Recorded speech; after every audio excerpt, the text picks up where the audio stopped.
Good morning, everyone.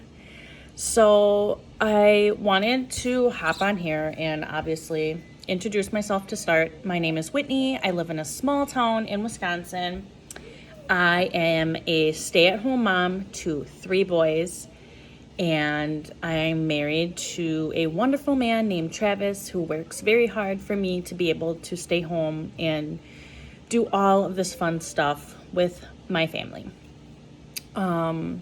I've always wanted to be a full-time blogger, but I never really have the time to sit down and write, or I try to and then I quit and give up. So I have decided to start doing video blogs instead to show you what we are planning to do in this life and so on and so forth. So it's March 2021, can you believe it? And our goals for this year is to be more self-sufficient and to take a step back from a modern way of living and just relying on all the things. With that being said, I have invested in 2 books so far. One is The Backyard Homestead, and this is how to produce. It's not a how-to. It's a book about producing all the food you need on just a 1/4 acre. It talks about gardening, trees, chickens, pigs, cows, you name it. And I also got this book. It's called The Encyclopedia of Country Living, and it's kind of a manual for living off the land. Okay, thank you. But anyways, we kind of just want to how do I put this into words? We want to be able to just go outside and get our breakfast, get our lunch, or go in the freezer and have blackberries from the summer in the winter and can and preserve and just do all of our own things. So last spring we decided out of the blue to get some chickens. I had the boys at home. The school's closed and we're doing virtual, and we were getting kind of stir crazy. So we randomly decided to just get, I think we got 8 chickens. And then Travis built us this beautiful coop, which I will do a tour of eventually. And that kind of started all of this, because we go through a lot of eggs. But I just ordered some more chickens, and we got some ducks, and we are super excited for that. So that was our first step on being self-sufficient. Then this year I started making my own water kefir. Gut health is very important to me and my family. I have a autoimmune disease, gut related. My boys, my 2 older boys especially, were exposed to a lot of antibiotics. Nothing against them, they needed them.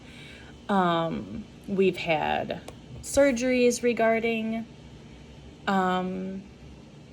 health issues and stuff. So that's where the water kefirs come in.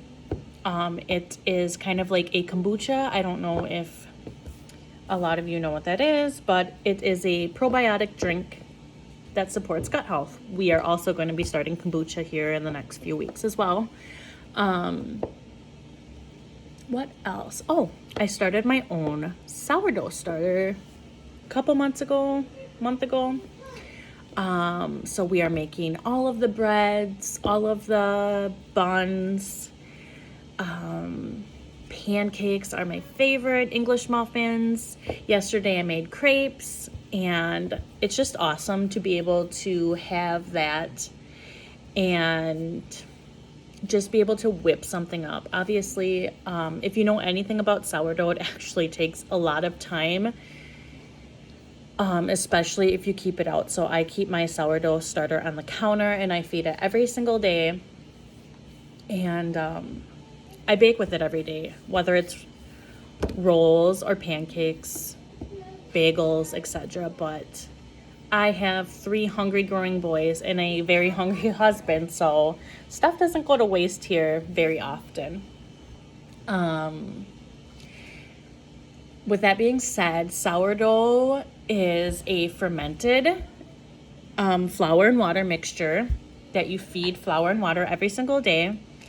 As it ferments, it breaks down the gluten in the flour, so it makes it a lot easier to digest, which is very important if you are focused on gut health. I try not to eat a lot of bread, but I live in Wisconsin and bread and cheese, are my thing. So, and the boys too. So that's it on the sourdough for now. I would later like to touch more on different types of flours and storage containers, because it takes a lot of a learning curve, more than the kefir did.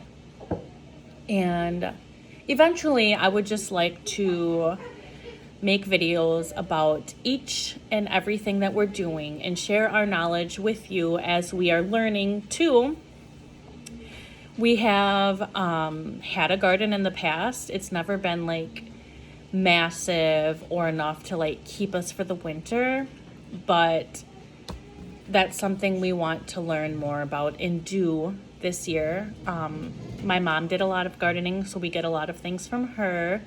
And also my mom and I have been doing some sewing. We didn't sew this, but doing the sourdough, you get very dirty, so I go through a lot of aprons. So my mother and I have been making some half aprons and pot holders and dish towels and stuff too. It's just amazing. Like, yes, you can go to Walmart and buy a couple dish towels for like $3. Well, I can go to Hobby Lobby and spend $8.50 and make a half apron and 2 pot holders and 2 dish towels. So which sounds like a better deal here?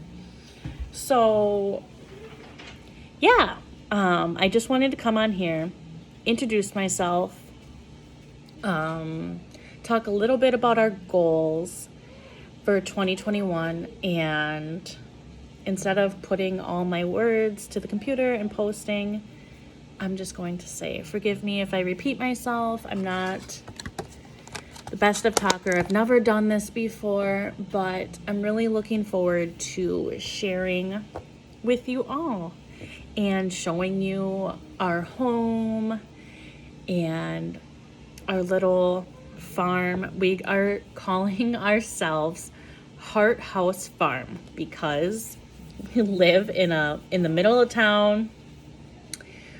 We have a big old house and a big old chicken coop. So Harthouse Farms, everyone. Thank you for listening. I hope you tune in and join me on all of our adventures this year. And thank you for watching.